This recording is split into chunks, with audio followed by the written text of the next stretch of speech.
Oi, pessoal. Boa noite, boa noite. Boa noite.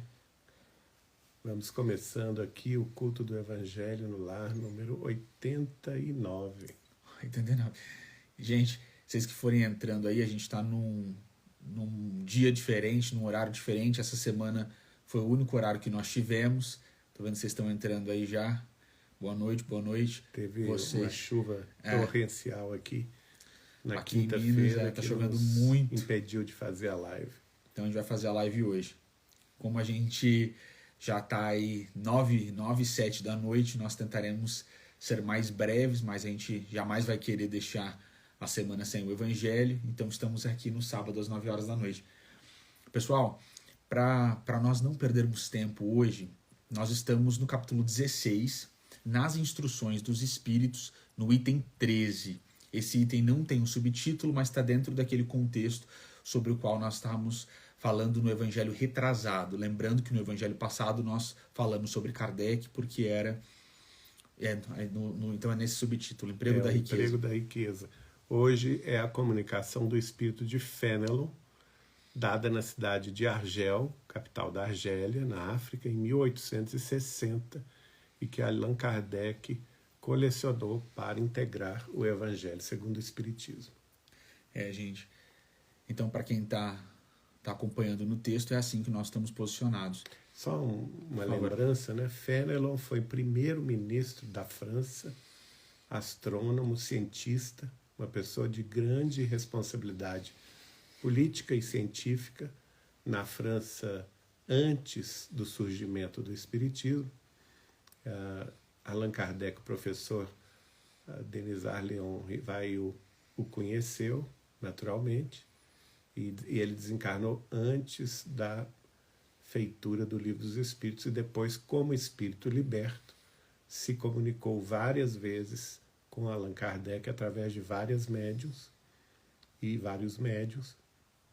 Daí a afinidade que o codificador do Espiritismo teve com ele, tendo em vista as afinidades também éticas, morais e científicas dos dois.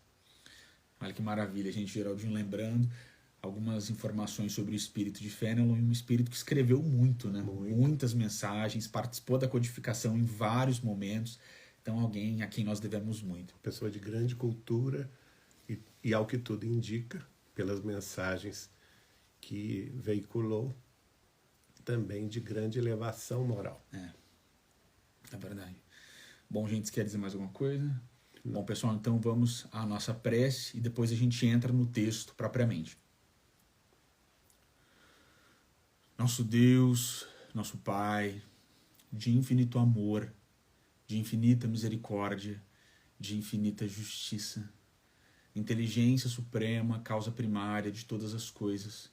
Em nome de Jesus, nós todos nos reunimos aqui nesta noite de sábado, Jesus, implorando pela Tua presença aqui conosco, implorando, Mestre, para que os nossos corações sejam capazes de sentir a presença do Teu Santo Espírito, como nós queremos, Jesus, sentir o Senhor aqui conosco hoje. Então, nós te dizemos já de início que o nosso objetivo supremo aqui e o ápice da nossa felicidade é tê-lo conosco. Nós queremos, Jesus, o seu apoio, o seu auxílio, para que as nossas consciências e os nossos corações sejam capazes de compreender tudo aquilo que o Senhor tem a dividir conosco na noite de hoje. Nós cremos, Jesus, do fundo dos nossos corações, que o Evangelho é o roteiro da nossa vida, é o mapa do tesouro. Nós cremos, Jesus, que o Senhor é o caminho, a verdade e a vida, e que nós só chegaremos a Deus por teu intermédio. Então, Mestre, nós pedimos a Tua misericórdia em todos os nossos esforços em que nós tentamos aproximar o nosso coração do Teu coração, porque essa é uma vontade bastante sincera, Jesus, e nós sabemos que nós ainda estamos muito distantes do amor, da pureza, dos anjos que já te compreendem melhor, que já veem a tua linda face. Mas Jesus, mais uma vez nós frisamos a vontade sincera dos nossos corações um dia apresentarmos-nos diante de ti como servos honestos e dignos. Por favor, Jesus, abençoa os nossos esforços, inclina o nosso olhar para tudo que é espiritual em detrimento do que é material e ajuda-nos, Mestre, a cada dia, trabalhando em Teu nome aqui na terra, a construir um amor, como diz Paulo de Tarso, que tudo sofre, tudo crê, tudo espera, tudo suporta, porque nós acreditamos, Jesus, que é amando que nós construiremos um futuro glorioso ao Teu lado e ao lado do nosso Pai Criador. Então, Mestre, mais uma vez, sê conosco, abençoa todas as pessoas que estão aqui conosco, online, no plano material, no plano espiritual. Ajuda-nos, Jesus, a lidar com as nossas aflições, com as nossas demandas. Ajuda todos aqueles, Mestre, que estão chorando, que estão desesperados na noite de hoje. Ajuda as mães que estão tristes por causa de seus filhos. Ajude aqueles que estão nas ruas, nos hospitais, nos orfanatos, nas prisões. Ajude, Mestre, todo o coração que clama por Ti nesta hora, trazendo para todos nós, Jesus, a Tua paz e a certeza de que todos nós seremos felizes, porque todos nós somos filhos de Deus e o progresso é a lei. Mais uma vez, Jesus, com uma esperança inesgotável no Teu santo nome, Jesus Cristo de Nazaré, nós todos aqui, lembrando da Tua linda e santa imagem, ajoelhamo-nos espiritualmente e Te dizemos, Mestre, mais uma vez, com muito amor: Hosana a Deus nas alturas, bendito é aquele que vem em nome do Senhor. Nós chamamos muito, Mestre, muito, ser conosco aqui no nosso Evangelho e por toda a eternidade. Que assim seja. Que assim seja, Senhor. Faltou um chazinho aqui. Tá friozinho. Tá friozinho aqui, gente. Esqueci de pegar um chá. Mas então, começando aqui, você quer ler? Você quer que eu leia? Não, você lê. Então vou começar a leitura, pessoal. Sendo o homem o depositário, o administrador dos bens que Deus lhe pôs nas mãos, ser-lhe-ão pedidas severas contas do emprego que ele lhes haja dado, em virtude do seu livre-arbítrio. O mau uso consiste em os aplicar exclusivamente na sua satisfação pessoal. Você quer comentar? Quer continuar? É muito interessante essa parte, porque o Espírito já vai escrevendo, nos mostrando que todos os bens terrenos recebidos por nossas mãos na encarnação terrestre são transitórios. E o homem ou a mulher na face da terra será meramente depositário desses bens. Será o responsável por administrá-los, como se nós tivéssemos uma procuração divina temporária em nossas mãos, que tem data de ingresso e tem data de saída. O ingresso na responsabilidade da vida, quando por acaso ou por circunstâncias esses bens nos chegam às mãos, e a saída justamente se for da vontade de Deus na morte do corpo físico, que esses bens ficam todos na terra, ou por outras circunstâncias, caso nós não saibamos administrá-los convenientemente. E Deus sempre tem maneiras de nos tirar aquilo que Ele nos concedeu.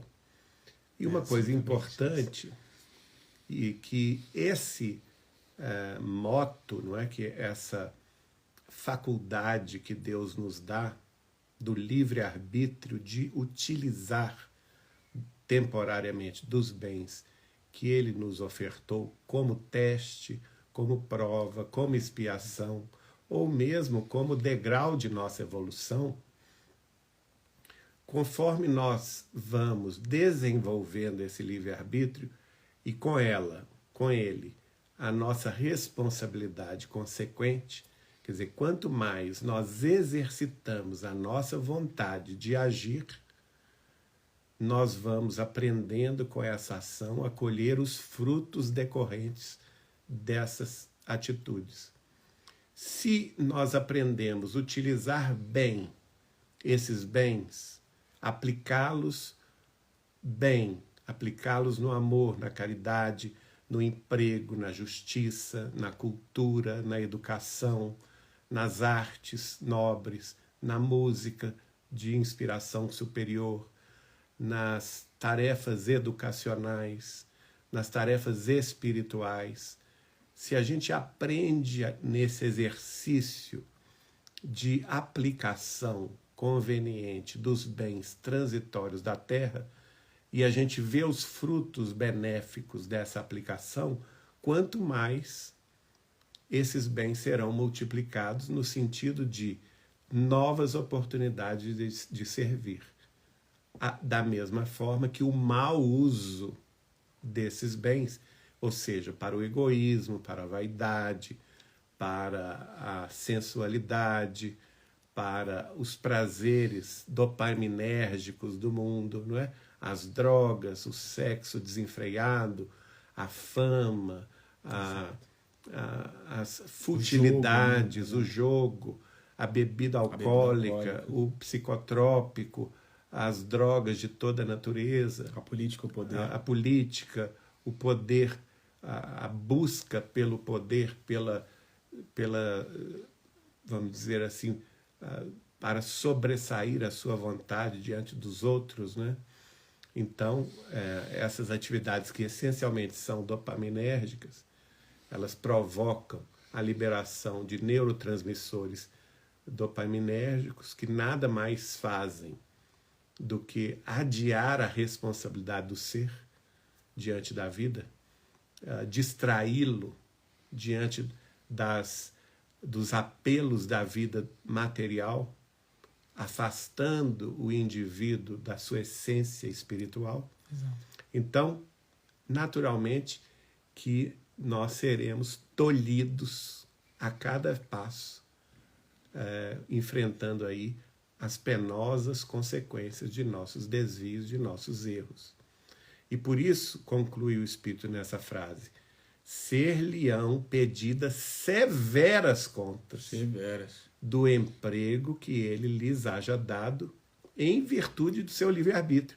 Ora bem, Deus não tem nada a ver com o mau uso que nós empregarmos dos seus bens, nos seus bens, né?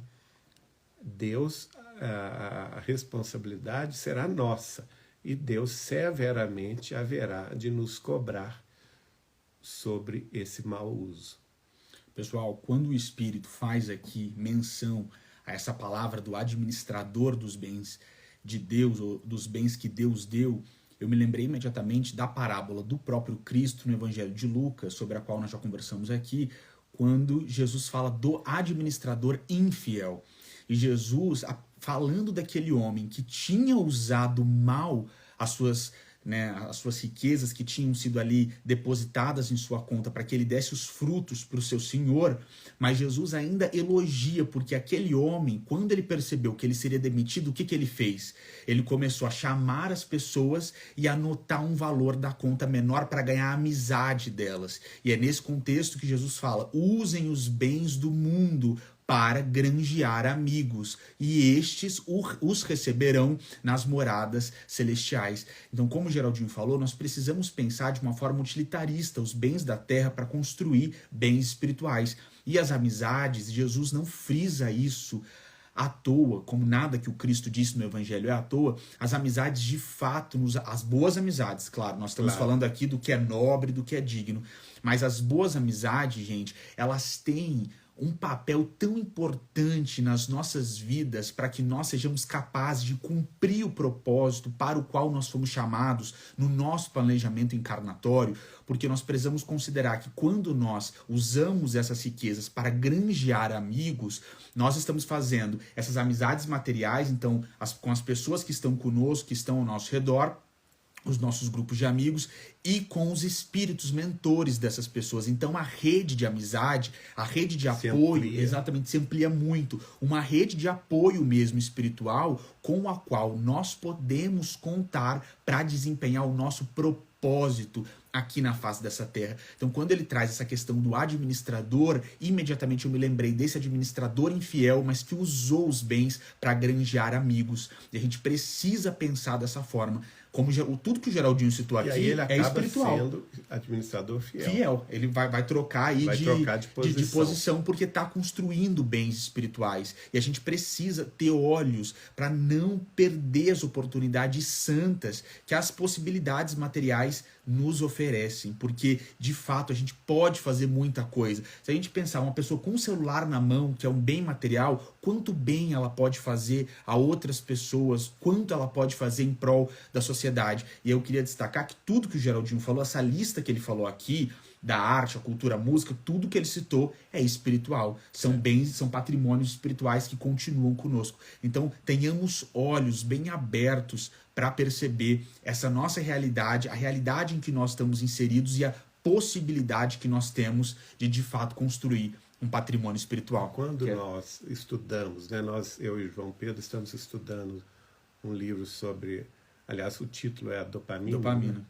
E lá nós vamos ver com cientistas que estão se lançando na descoberta sobre os neurotransmissores no nosso cérebro, provocados naturalmente pela mente humana. Nós vamos ver que quanto mais dopaminérgica é o objetivo, a inclinação da pessoa para essas sensações de prazer transitórios, menos ligação fundamental pelo sentimento ela estabelece com as criaturas. Ela fica como que numa bolha de autossatisfação ilusória que a leva fatalmente aos despenhadeiros das sombras, porque são os vícios, são as derrocadas morais, são as desuniões que se provocam a partir daí, as separações, as dissensões, as lutas pelo poder, as revoluções sociais, as guerras, enfim, tudo aquilo que é eminentemente destruidor do espírito. Ao passo que, se a pessoa, claro, todos nós temos essas sensações, elas são necessárias, mas se a pessoa aprende a domar os seus próprios desejos, nosso objetivo é esse. E focalizá-los aqui na Terra com o que eles chamam de neurotransmissores do aqui e do agora, ela foca a sua energia em desenvolver-se com relações humanas saudáveis, eminentemente fortes pelo sentimento, prezando as pessoas, prezando a presença de amigos queridos e com eles partilhar um compromisso de trabalho no bem, por exemplo, prezando a família, os laços da fundação mais santa da união entre as pessoas no lar, por exemplo, prezando os movimentos também de consórcio religioso,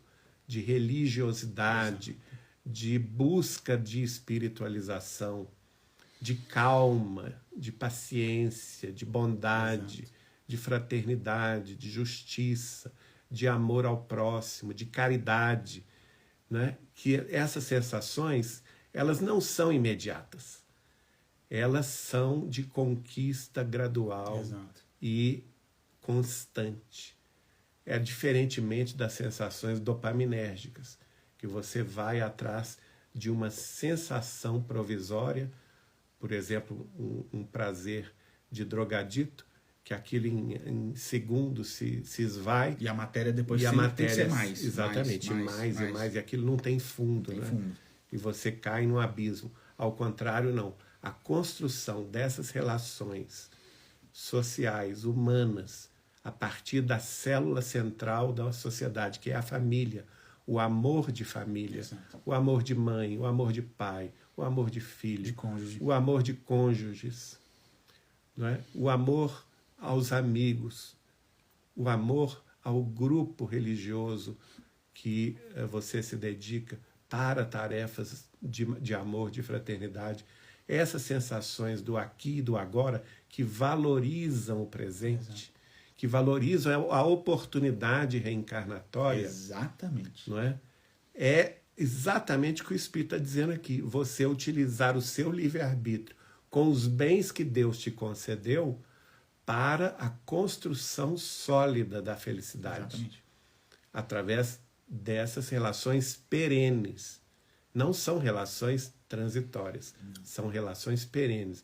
As relações que se estabelecem pelos laços do Espírito. E só gente, o Geraldinho trouxe essa questão da dopamina. Eu não vou me lembrar agora especificamente os dados da pesquisa, mas vocês vão achar com muita facilidade, porque foi uma pesquisa muito noticiada.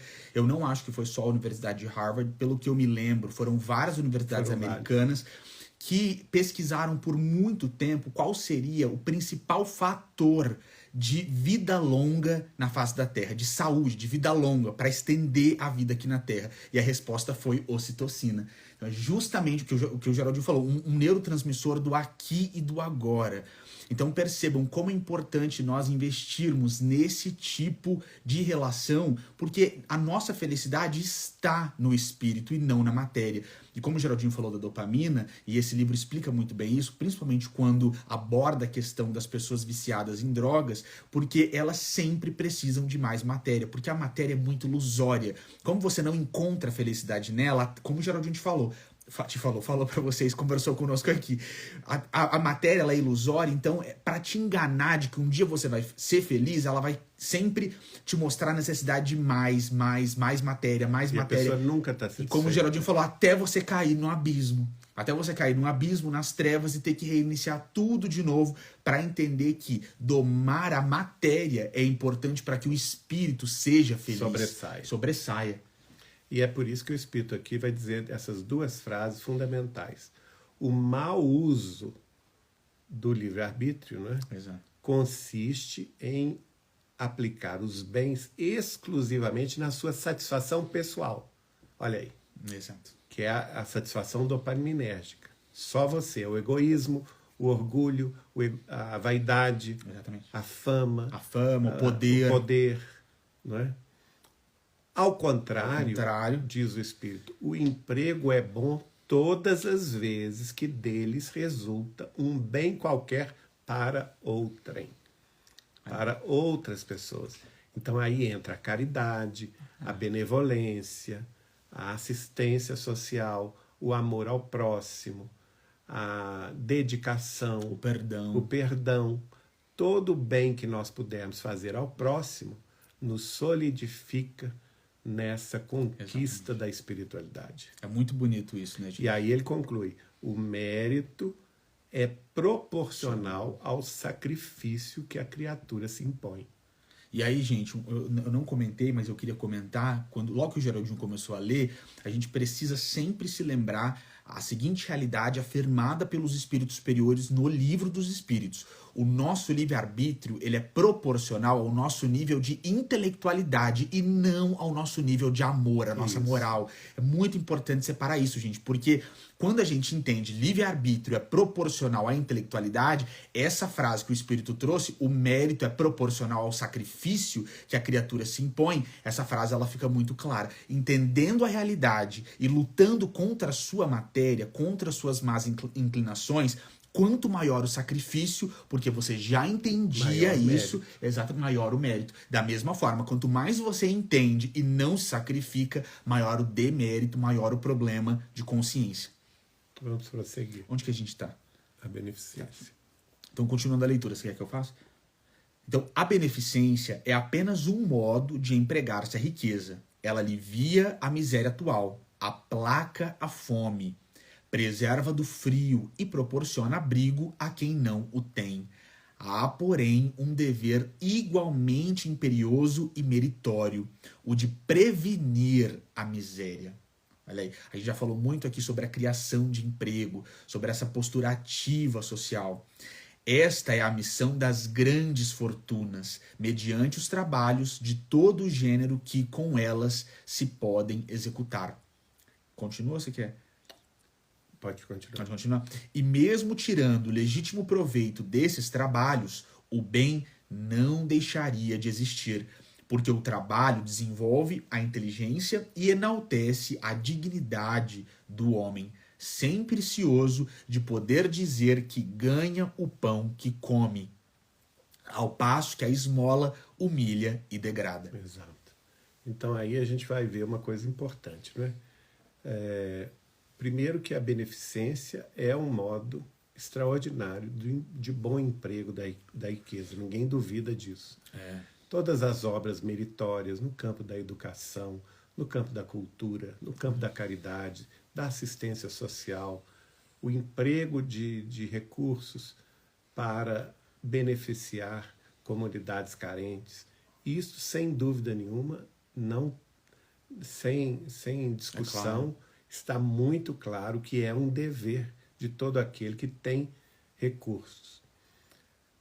Agora, ela pode aliviar a miséria, pode aliviar e aplacar a fome, pode preservar do frio aquele que não tem abrigo, que não tem agasalho, pode também dar à pessoa condições mínimas de sobrevivência, não é?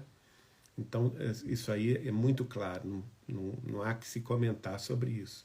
Mas o que ele vai destacar a missão, não é? Que há, porém, um dever igualmente imperioso e meritório, que é o de prevenir a miséria, ou seja, é o de gerar empregos. Exato. Então, nós vamos voltar àquela questão da prova da riqueza, que é justamente quando determinados grupos familiares ou pessoais recebem de Deus uma encarnação, vamos dizer assim, abonada no campo dos recursos materiais para um determinado fim. Esse fim, segundo os olhos de Deus, será sempre útil se o beneficiado por esses bens tiver os olhos bem abertos para a sua responsabilidade pessoal. Exato.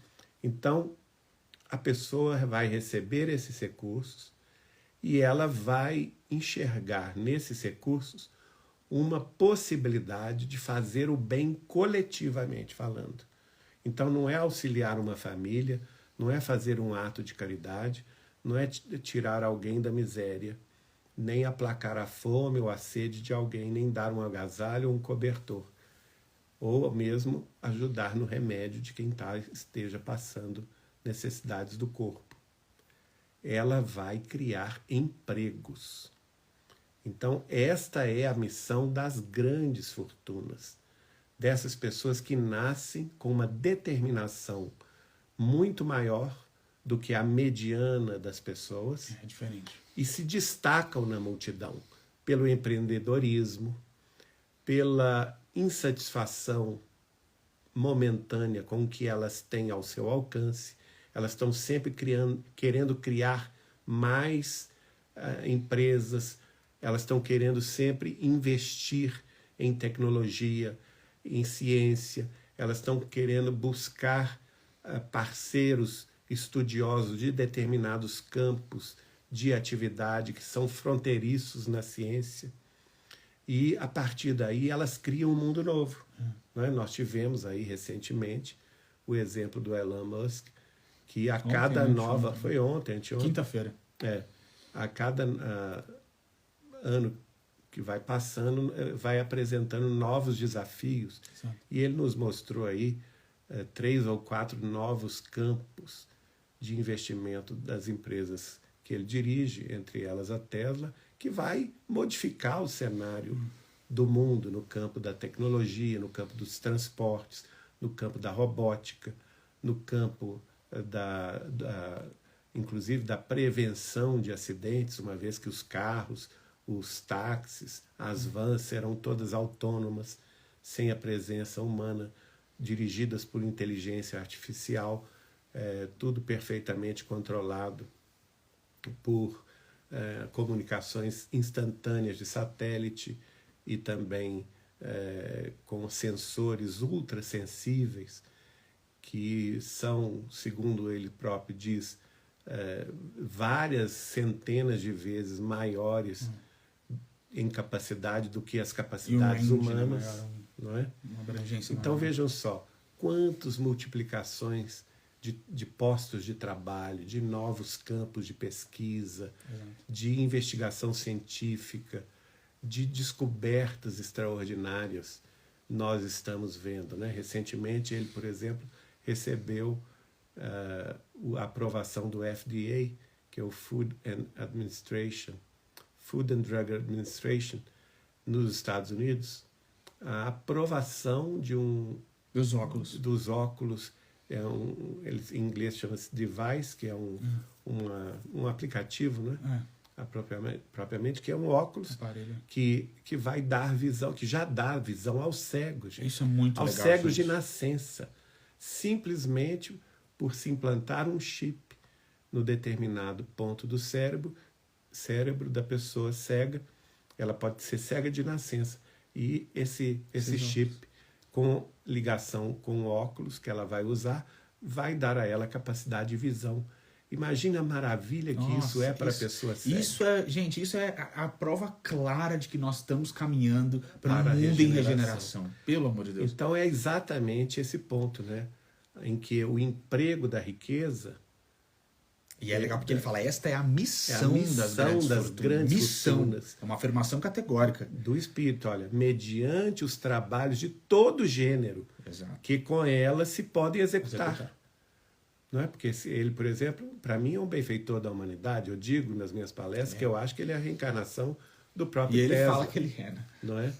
Que está vindo aqui nos mostrar avanços extraordinários, tendo em vista o futuro da humanidade, né? Então, é claro que ele vai tirar proveito do trabalho dele. É claro que vai ter lucro. Isso toda aí empresa faz parte visa o lucro, é claro, da vida, não é? Ele dedicou-se desde o início de suas tarefas a empreender.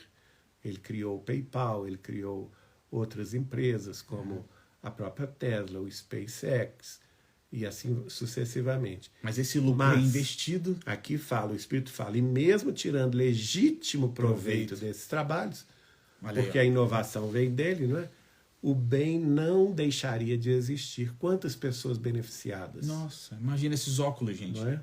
O próprio meio ambiente, com a utilização de transporte não poluente, quanto isso se beneficia, não é? Porque o trabalho desenvolve a inteligência vai se ampliando, a inteligência global vai se ampliando com essas conquistas e enaltece a dignidade do homem, que mostra que o homem é capaz de progredir, é capaz de descobrir cenários novos, de descortinar novos horizontes para além do nosso mundinho terrestre, não é? É capaz de sonhar com outros planetas, é capaz de sonhar com o contato com outras civilizações que ele naturalmente já sonha. Então, sempre cioso de poder dizer que ganha o pão que come, a questão da dignidade do homem, né? Ao passo que a esmola humilha e degrada. Então, a capacidade que uma grande fortuna tem para gerar postos de trabalho e com esses postos de trabalho gerar dignidade humana pelo emprego, pela valorização cultural, intelectual e até moral dos homens, isso avança a sociedade. Ao passo que a estagnação econômica degrada a sociedade. Isso é historicamente comprovado, né, gente? Agora, só antes da gente passar aqui, pessoal, é interessante nós nos lembrarmos que no capítulo sobre a caridade, nas reflexões, Kardec vai conversar conosco que a forma mais adequada de fazer a caridade é fazer parecer que aquele que recebe está te dando algo em troca também, para que essa pessoa se sinta digna. Exato. Então, a criação de empregos, gente, a gente precisa defender isso, porque a criação de empregos é o máximo que um ser humano pode fazer para dar dignidade à outra, em detrimento de uma postura absolutamente assistencialista nesses termos. É claro que existem assistencialismos maravilhosos que garantem dignidade, mas o assistencialismo que reduz o outro a receber uma esmola, ele necessariamente reduz a dignidade humana de quem está recebendo. E Kardec, com os espíritos superiores, deixam claro para todos nós que a proposta não é essa. A proposta é fazer a pessoa se sentir valorizada e também apta a promover um bem em troca para aquele que está lhe dando alguma coisa. E acho que é importante, pessoal, a gente frisar isso aqui. Essa é a missão das grandes fortunas. Então, quando a gente pensa em discursos que querem abolir grandes fortunas, nós espíritas precisamos ter muito clara na nossa consciência a realidade de que, espiritualmente, essas grandes fortunas têm uma missão na Terra, como cada um de nós também tem uma missão espiritual. Onde que nós estamos? A riqueza. Então, a riqueza concentrada em uma só mão deve ser qual fonte de água viva que espalha a fecundidade e o bem-estar à sua volta. É disso que nós estamos falando aqui. Ó vós ricos, que empregardes segundo as vistas do Senhor, o vosso coração será o primeiro a dessedentar-se nessa fonte benfazeja. Ó, que bonito isso, gente. Já nesta vida fruireis os inefáveis gozos da alma, em vez dos gozos materiais do egoísta, que deixam vazio o coração. Vossos nomes serão benditos na terra, e quando a deixardes, o soberano Senhor vos dirá, como na parábola dos talentos: bom e fiel servo, entra na alegria do teu Senhor. Gente, imagina, como a gente está refletindo aqui, um par de óculos, como o Geraldinho falou, é um device, é uma tecnologia mais avançada. A gente não está falando simplesmente de um par de óculos, mas para a gente poder tornar mais, para a gente poder tornar mais didático e inteligível o que nós estamos dizendo. Um aparelho que parece um par de óculos, que devolve a visão a pessoas cegas, isso é um grande mérito, inclusive de nascença, isso é um grande mérito, pessoal, para quem viabilizou essa maravilha aqui na face da Terra. A gente tem que olhar dessa forma. Basta uma questão.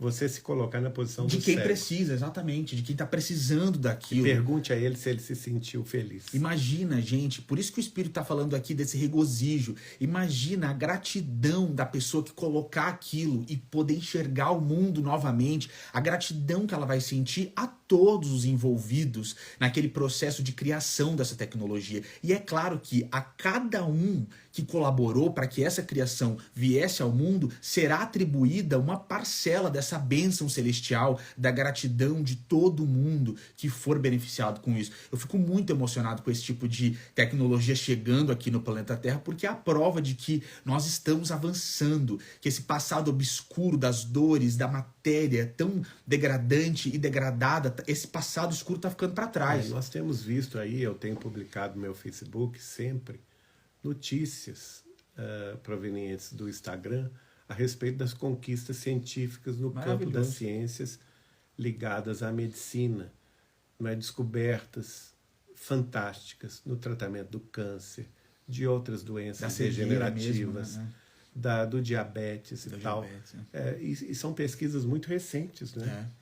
Quer dizer, é esse pessoal também que investe nessas descobertas, que faz acontecer, né, nesses institutos de pesquisa, esses ambientes novos, de novos horizontes entre a genética, né, a manipulação do gene, chamada tecnologia CRISPR. Pesquisa com célula-tronco. Pesquisa com célula-tronco. Hoje mesmo eu publiquei uma, né, em que determinada cientista conseguiu, manipulando células-tronco, curar a diabetes. Então, veja bem, são coisas tão fantásticas, tão maravilhosas, que vão nos mostrando que realmente o período de provas e expiações da Terra está chegando ao fim. Exato. Porque de hoje até, vamos dizer, meados desse século, segundo Chico Xavier me diz, por volta de 2057, nós teremos avanços inimagináveis no campo da ciência, da biotecnologia, da astrofísica, do conhecimento das energias fundamentais, eletromagnéticas, sonoras, bioenergéticas, para que realmente a gente se desapegue desse ciclo de dor e refazimento, de erro e repetição, nos livrando assim consciencialmente dos problemas materiais, a caminho de novas conquistas e novos horizontes espirituais que serão a cara da regeneração planetária. Nós estamos no limiar, gente, de um mundo novo, e isso é motivo para nós ficarmos muito felizes, porque as promessas dos grandes profetas e as promessas que o próprio Cristo fez para todos nós, elas estão se cumprindo e todos nós seremos muito felizes. Onde que nós estávamos? Agora já é o A gente já está aqui. Final. Então, indo para o final do texto aqui, gente. Nessa parábola, falando aí da parábola dos talentos, Mateus 25. Nessa parábola, o servidor que enterrou o dinheiro que lhe fora confiado não é a imagem dos avarentos, em cujas mãos a riqueza se conserva improdutiva. Se, entretanto, Jesus fala principalmente de esmolas, é que naquele tempo e no país em que ele vivia não se conheciam os trabalhos que as artes e a indústria criaram depois e nas quais as riquezas podem ser aplicadas utilmente para o bem geral. A todos os que podem dar pouco ou muito direi, dá esmola quando for preciso, mas tanto quanto possível convertei-a em salário, olha aí, a fim de que aquele que receba não se envergonhe dela. Fénelon Argel, 1860. Exatamente isso sobre o qual nós conversamos aqui nesse culto do Evangelho, né? As pessoas que têm, por algum motivo espiritual, a responsabilidade de receber na terra bens materiais equivalentes às grandes fortunas, elas os recebem com uma finalidade que é útil para a sociedade. E deve empregá-las ao bem de todos, ao bem geral, utilmente, segundo o Espírito, para o bem geral. Claro que isso não diminui, naturalmente, aqueles que não têm esses recursos e que fazem o que podem, dando pouco do que têm, não é? Como o óbolo da viúva, aquela que ofertou aquilo de que ela podia se dispor, ali no sacrifício, inclusive, não é? Então ele diz, dá a esmola quando for preciso. E muitas vezes é preciso. Isso é muito meritório.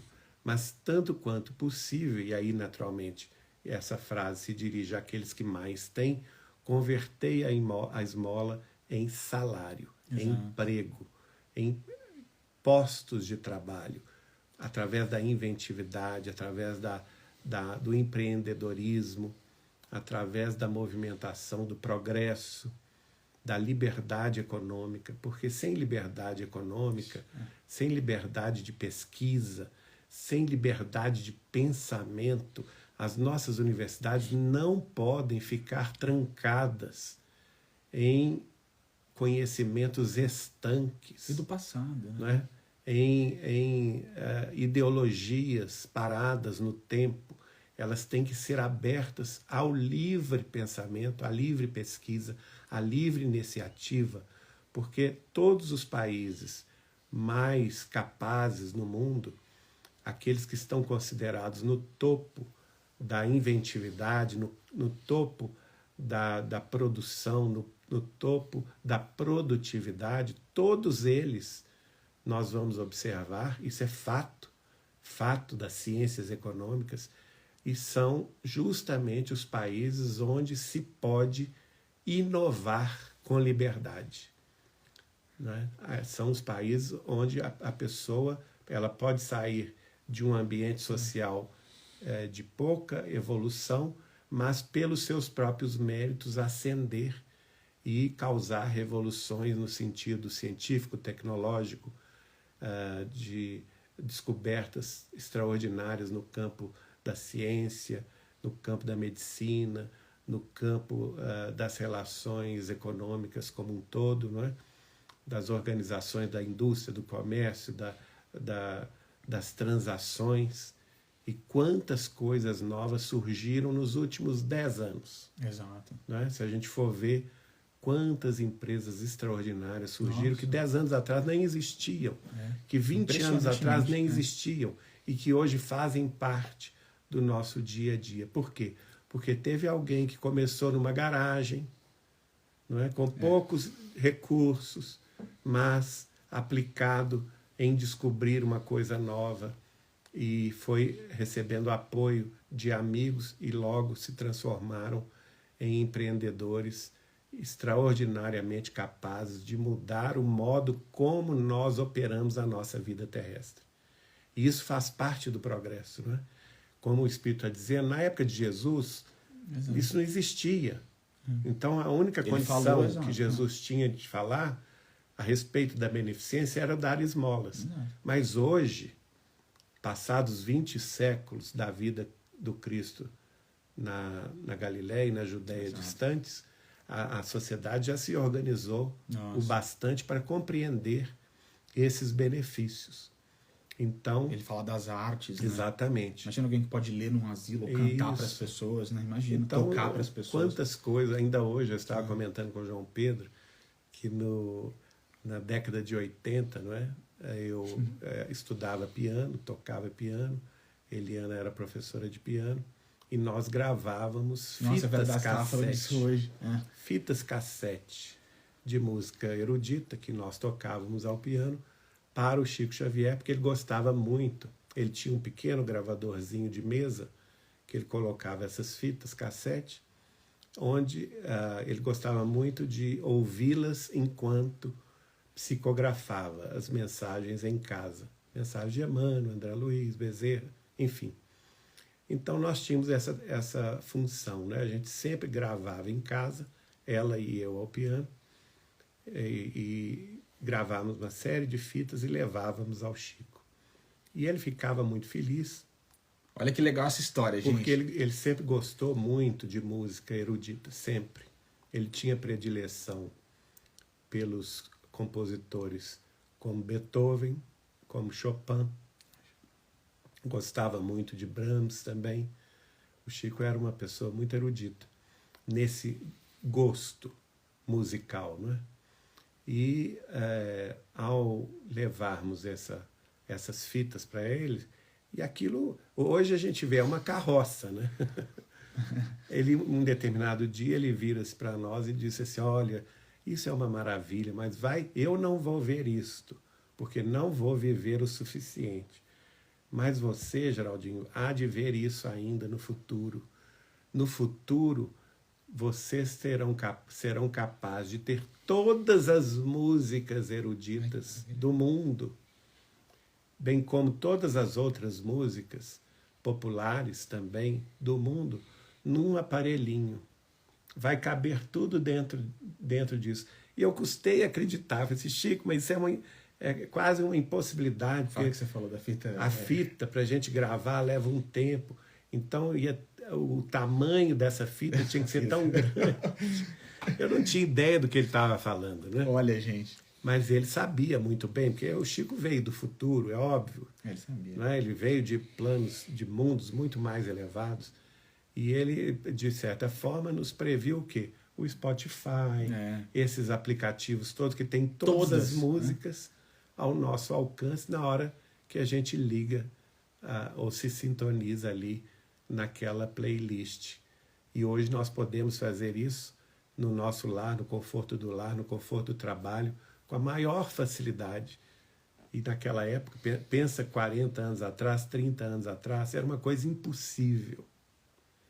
E isso aí está dentro do que nós conversamos, né? Essas pessoas que trouxeram esses benefícios extraordinários para a humanidade, só o trouxeram justamente através da prova da grande fortuna que eles criaram com essas inovações e, consequentemente, através dessas inovações, criaram milhares de empregos, milhares de novos postos de trabalho, novos campos do conhecimento humano, desbravando aí a vida de relação interconectada das ondas mento-eletromagnéticas, sonoras, que nos envolvem a todos, e unindo, consequentemente, os seres humanos de todas as partes do globo instantaneamente. Gente, muito lindo, né? Pessoal, para terminar aqui, eu só queria comentar que nós devemos olhar para essas pessoas que possuem grande fortuna com um olhar entendedor de que elas possuem igualmente uma grande responsabilidade. Sem dúvida. Uma grande responsabilidade. Então a gente não pode ter um olhar sobre essas pessoas, são grandes privilegiadas que não merecem aquilo que elas têm ou que fazem o mal para a humanidade. A gente não pode ter esse olhar. A gente precisa, como espírita, entender que elas têm uma grande responsabilidade, uma tarefa muito importante. E o André Luiz vai dizer conosco, isso é muito interessante, no livro Ação e Reação, que quando uma pessoa, em alguma encarnação, ela recebe uma quantidade grande de riqueza, é como se essa encarnação, na linha da vida desse espírito, ela ficasse marcada. É como se ela tivesse um brilho a mais. E essa consciência vai precisar responder por esse momento em que ela recebeu uma grande riqueza e precisou dar conta dela. Então, se fez um bom trabalho, essa marcação na linha espiritual da vida vai ficar ali como uma grande gratidão. Se fez um mau uso da riqueza, esse brilho a mais que essa encarnação recebe vai ficar ali como uma grande culpa de consciência. E quando, gente, para terminar aqui, quando a gente tem no Evangelho segundo o Espiritismo uma mensagem que foi escolhida por Kardec para entrar no livro como esta, fica claro que Kardec estava dialogando com o materialismo histórico do século XIX e fica claro para nós espíritas cristãos que o excedente de produção, falando nos termos da economia, ele, por direito espiritual, pertence àquele que inova, àquele que inventa, àquele que trouxe para a humanidade, aquele que trouxe para a humanidade algo novo que muda a história da humanidade. Então, nós espíritas precisamos estar muito atentos para essa realidade teórica e de exegese, de epistemologia que o Espiritismo traz para a gente sobre essas teorias que dialogam, sem sombra de dúvida, com as teorias do século XIX, que até hoje repercutem tanto em termos econômicos, políticos, sociais. Eu acho que é isso aí. O recado está dado. Bom, gente, então você vai querer mostrar o Eu acho vídeo, que não fazer vai a oração, dar, né? Vamos fazer a oração. Mas eu gostaria de lembrar que hoje é Dia das Crianças, dia 12 de outubro, e tanto eu quanto João Pedro publicamos em nossos Instagrams e nas nossas páginas do Facebook mensagens de Chico Xavier sobre o tema, que é a criança. Uma delas nós publicamos de manhã, um achado nosso A gente queria lembrar essa, de 2015, né? Que estava nos meus guardados de 2015, que é o Chico Xavier recebendo pela fala o espírito de Maria Dolores e falando conosco da nossa responsabilidade de dar à criança religiosidade, poesia e romantismo. Olha que lindo. Muito bem. Então, isso também é um dom, não é? Aqueles que receberam em casa, no lar, crianças para cuidar, sejam deles próprios, que eles fizeram de sua própria família, né? Filhos diretos, ou de filhos de outras mães e outros pais, que eles acolheram no lar, ou mesmo aqueles irmãos caridosos que instituem orfanatos, que amparam as crianças infelizes. Eles também estão recebendo um tesouro de Deus, não é? Que são essas crianças, esses espíritos. Uma missão mesmo. E uma missão, e essa missão, o Chico é muito claro. Ele é muito claro. Vejam lá, na voz dele próprio falando, o quanto que nós temos que ter a noção da nossa responsabilidade moral de dar às criancinhas religiosidade, poesia e romantismo.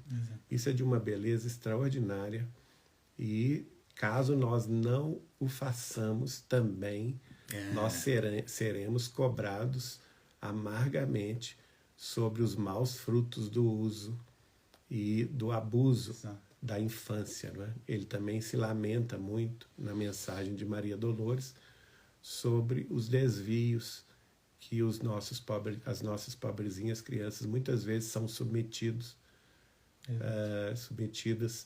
pela maldade de tantos. Então, é outro ponto aqui que nós devemos lembrar. Certeza. Também publicamos uma série de fotos da comemoração que houve hoje no Grupo Espírita Saber Amar, do Dia das Crianças, ilustrada aí com fotos do Cristo com as crianças, e no texto as trovinhas do Chico Xavier, que ele recebeu de vários espíritos a respeito da infância, como Bezerra de Menezes, Cassimiro Cunha, Alta de Souza, Emmanuel, e o João Pedro gravou também, né?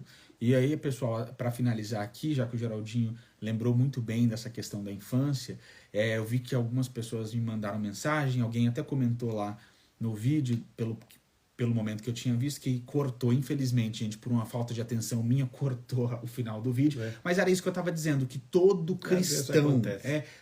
cristão tem o dever de proteger a infância. Para o cristão não pode haver qualquer dúvida. Se você é espírita, se você é cristão, você tem o dever de proteger a infância e o dever de lutar pela dignidade humana de toda e qualquer criança encarnada aqui na Terra, porque elas são, como o Geraldinho falou, um dever de cuidado de todos nós, e a gente até lembrou disso hoje, porque nós assistimos a um filme do qual nós gostamos muito sobre a proteção à infância, e aí a gente lembrou do capítulo 18 do Evangelho de Mateus. Todo aquele que desvirtuar uma criança, que corromper uma criança, nas palavras do Cristo, seria melhor que essa pessoa amarrasse uma pedra, né, no próprio pescoço e pulasse no mar, e se jogasse no mar. A gente precisa proteger a infância, porque as crianças são um dever de todos nós. Então, neste momento aqui de fechamento do nosso culto do Evangelho no Lar, agradecendo a presença de todos, vamos, neste momento, fechando os nossos olhos, preparando as águas a serem fluidificadas pelos nossos benfeitores espirituais, e também nos dispondo à receptividade do passe, que certamente eles nos carrearão. Pensar nas crianças. Ó Deus Pai de amor e bondade, Pai de todos nós, Criador de nossas vidas, de nossos espíritos imortais, nós te louvamos, Senhor, a oportunidade reencarnatória de agora. E lembramo-nos da nossa infância. E te agradecemos, Senhor, o amparo de que fomos objeto, através dos pais que nos receberam em vida terrestre, nos ofertando o corpo, nos dando a bênção do recomeço, desde o berço infante, aos primeiros passinhos, à descoberta do mundo, varamos a infância até nos encontrarmos na adolescência.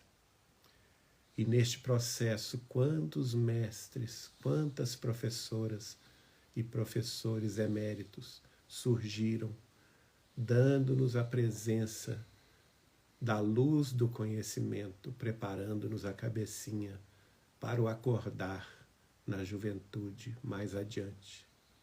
Nesse processo também fomos acompanhados por familiares queridos, avós e avós que se dedicaram com carinho à nossa proteção, tios e tias, primos e primas, que fizeram parte de nossa alegria na estrada da redenção. E, Senhor, vamos nos lembrando dos primeiros momentos da juventude, os primeiros olhares para o mundo lá fora, em que a nossa mente buscava, hora a hora, conhecer e deslumbrar-se, procurar e reencontrar-se, até que cada um de nós pudesse seguir firme, rumo adiante, na paz que nos deste no próprio destino, abrindo-nos novos horizontes, até que nos encontrássemos conosco mesmo, Senhor. Nas tarefas que hoje abraçamos, nós te agradecemos, Senhor, pela paz conquistada. Nós te agradecemos pelo amparo celeste. Nós te agradecemos até mesmo a dor agreste, que muitas vezes moldou a bruteza de nosso coração, amolecendo as fibras mais íntimas para que pudéssemos sentir, Senhor, junto de nós, a presença de Deus e a clareza da luz procurando para sempre o conforto de Jesus. E neste momento, Senhor, que agora te dedicamos, nós ousamos uma vez mais pedir-te, ampara, Senhor, para sempre a infantilidade das crianças, mundo afora, para que elas tenham no mundo vivas agora tua mensagem de paz reconfortante. Que a tua presença no coração delas, como no nosso, seja a presença da luz, seja a presença constante do bem e do amor em nossa vida adiante. Que assim seja. Que assim seja. Graças a Deus.